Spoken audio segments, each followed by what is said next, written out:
Assalamualaikum warahmatullahi wabarakatuh. Anak soleh dan soleha, bagaimana kabar kalian hari ini? Alhamdulillah, luar biasa, tetap semangat, Allahu Akbar. Alhamdulillah, hari ini kita bertemu kembali untuk belajar tematik.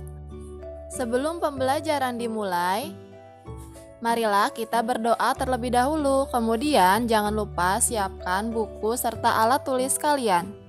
Doa sebelum belajar. Rabbi shrahli sodri wa yassirli amri wahlul uqdatam min lisani yafqahu qawli. Rabbi zidni ilman warzuqni fahman birahmatika ya arhamar rahimin. Walhamdulillahi rabbil alamin. Alhamdulillah. Baik, bagaimana? Sudah siap belajar? Jangan lupa siapkan buku serta alat tulis kalian. Oh iya, sekarang kita sudah masuk ke tema 7. Jadi siapkan buku tema 7-nya ya.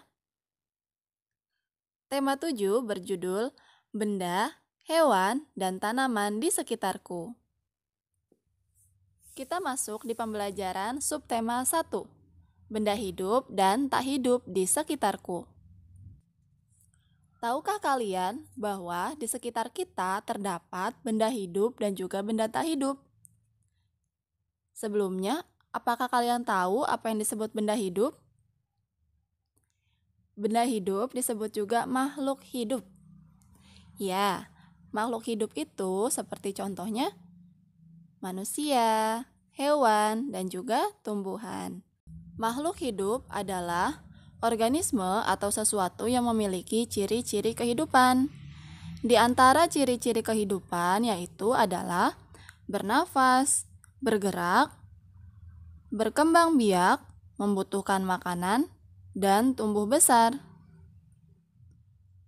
Apabila sesuatu memiliki ciri-ciri tersebut, maka ia disebut makhluk hidup.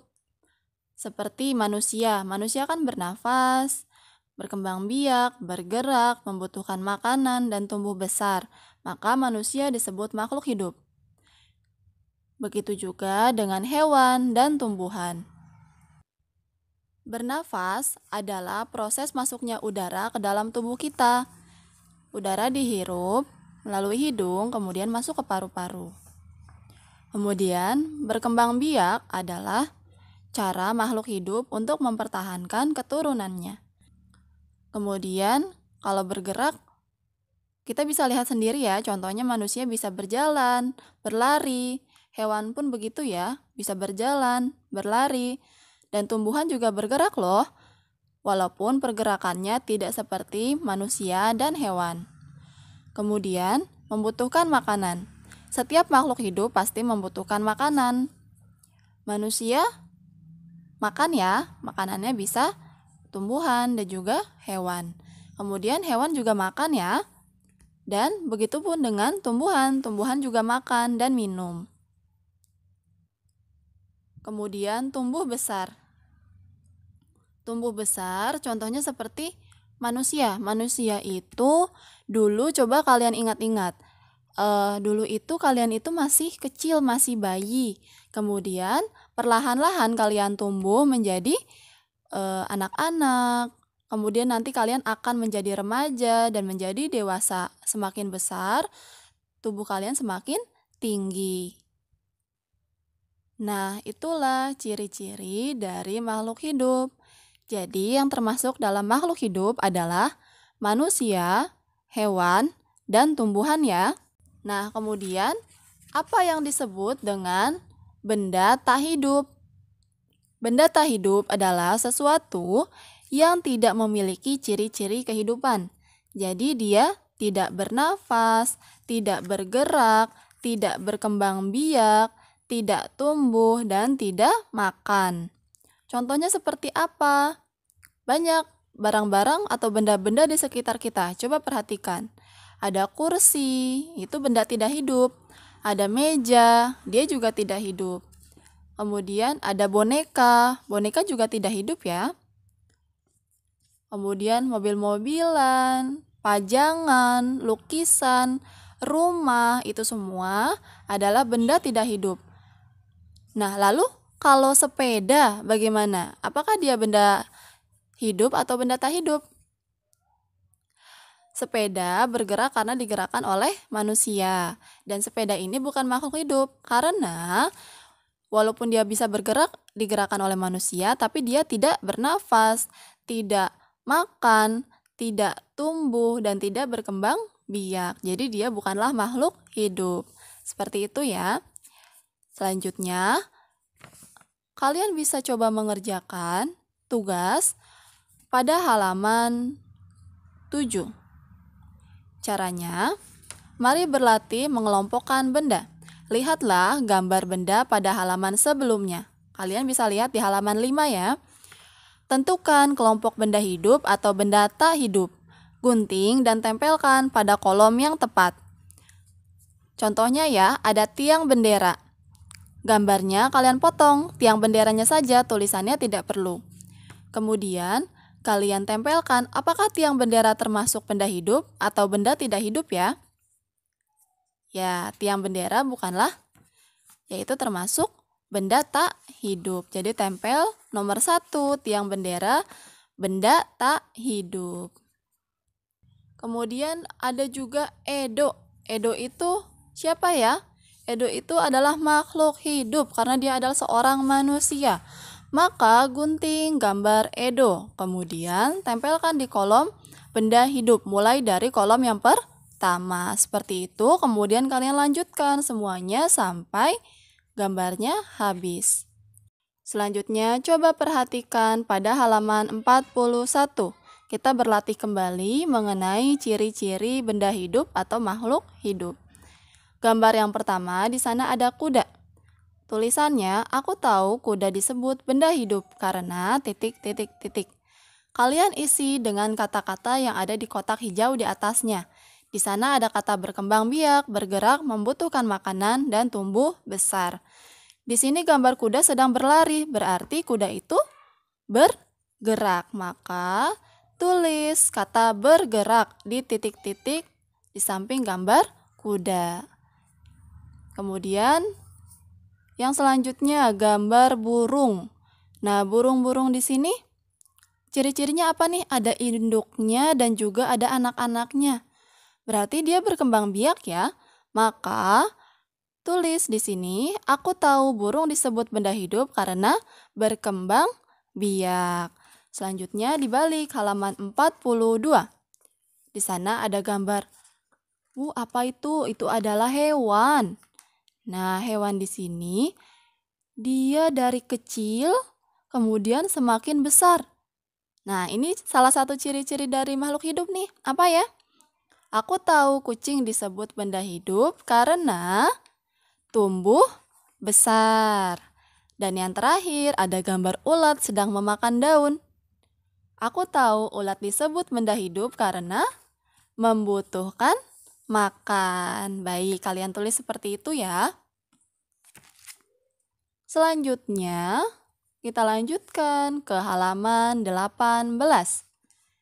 Di sana ada kotak tabel dengan simbol sila-sila Pancasila dari sila pertama sampai dengan kelima. Kemudian ada juga kolom kosong, yaitu kolom benda hidup dan benda tak hidup. Coba kalian perhatikan. Nah, contohnya seperti ini. Cara mengerjakannya adalah kalian amati gambar tersebut. Contohnya, simbol sila pertama Pancasila, yaitu bintang. Apakah bintang termasuk benda hidup atau benda tak hidup? Coba kita berpikir, apakah bintang bernafas? Bintang di langit tidak bernafas, kemudian bintang di langit juga tidak berkembang biak, maka dia bukan termasuk makhluk hidup. Kemudian checklist di kolom yang benar. Benda tak hidup, checklist di benda tak hidup, seperti itu. Kemudian ada rantai, pohon beringin, kepala banteng, dan padi dan kapas. Kalian checklist ya sesuai dengan kolom yang benar. Apakah rantai itu benda hidup atau benda tak hidup? Apakah pohon beringin itu benda hidup dan atau benda tak hidup? Nah, kalian kerjakan sampai dengan nomor 5. Oh iya nih, Umi mau tanya, coba kalian masih ingat tidak dengan sila-sila Pancasilanya? Dari sila pertama sampai dengan sila kelima. Masih ingat ya? Coba kita sebutkan silanya dari sila pertama sampai kelima ya, yuk. Pancasila. 1. Ketuhanan yang Maha Esa. 2. Kemanusiaan yang adil dan beradab. 3. Persatuan Indonesia. 4. Kerakyatan yang dipimpin oleh hikmat kebijaksanaan dalam permusyawaratan perwakilan.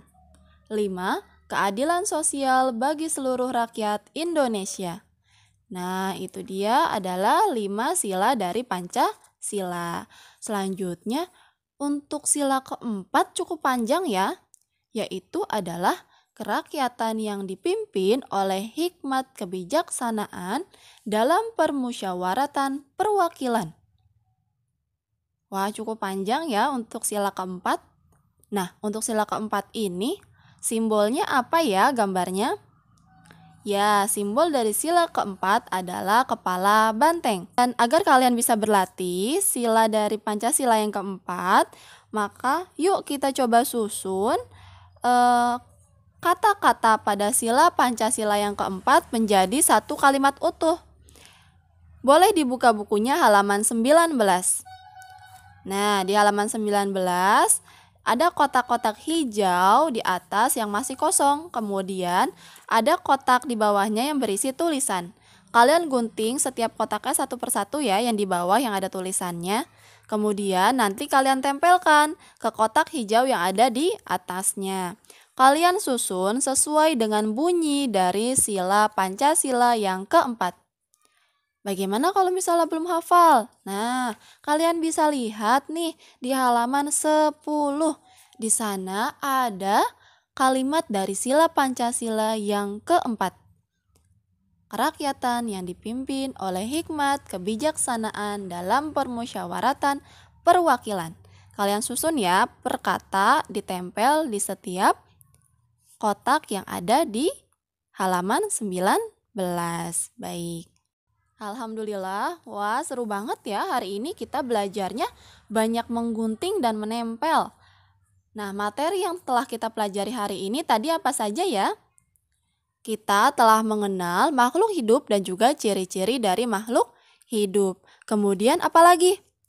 Ya, kita juga telah mempelajari simbol dan bunyi dari Pancasila. Alhamdulillah, semoga pembelajaran hari ini bisa kalian pahami dengan baik.